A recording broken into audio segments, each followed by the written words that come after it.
Монгол Улсын ерөнхийлөгчид нэр дэвшигчтэй улс төр суудалтай намууд тодруулж дуслаа.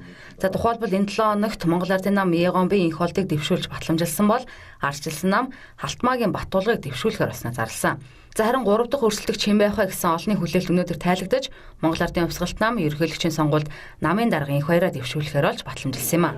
За ерөнхийлөгчийн сонгуульд намын дарга нэр дэвшүүлэх болсон шалтгаанаа монголчуудын хүсэл нийгмийн шаардлага байсан гэж тайлбарлаж байна.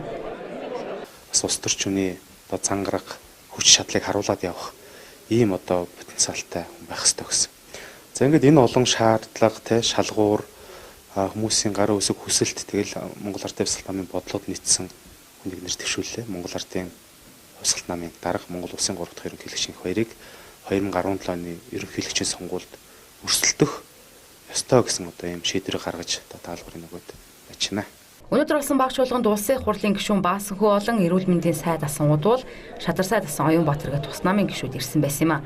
За энэ хоёр Монгол Ардын хувьсгалт намын дарга намын гишүүдтэй өөрийн мөрийн хөтөлбөрөөр танилцууллаа. За гэхдээ тэрээр энэ мөрийн хөтөлбөрөө эцэслэн батлагдаагүй энэ хоёрын мөрийн хөтөлбөр гэсэн тодтолгүй байгаа хэлээд хэрв намын гишүүд санаачлаг гаргавал мөрийн хөтөлбөрөө засах болно гэсэн юм а. Ураа Монголоо сонгоё. Нэгдэх хэсэг хариуцлагагүй зуд ажилгүйдэл ба ядуурлыг устгахгүй галчгна. Ийм галчтай байна. За нэгэн зүйл өнөөдөр Монгол улсад хамгийн их тулгамдсан асуудал бол ам ба ажил хоёрын хоорондын зөрүү юм а.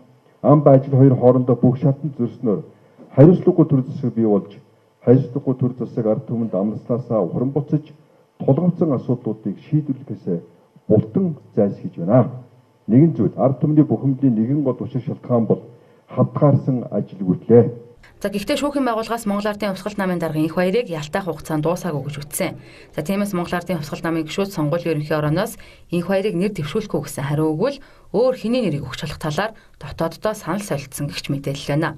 За гисэн ч тэд шантралгүй өнөөдөр багш болгоноо дуусгаад шүүхийн шийдвэрийг эсэргүүцсэн жагсаал зохион байгуулж сонгуулийн ерөнхий ороо болон улсын хурлын даргад шаардлага хүргэсэн юм а. Тод мэдээнд уянга байсгалан.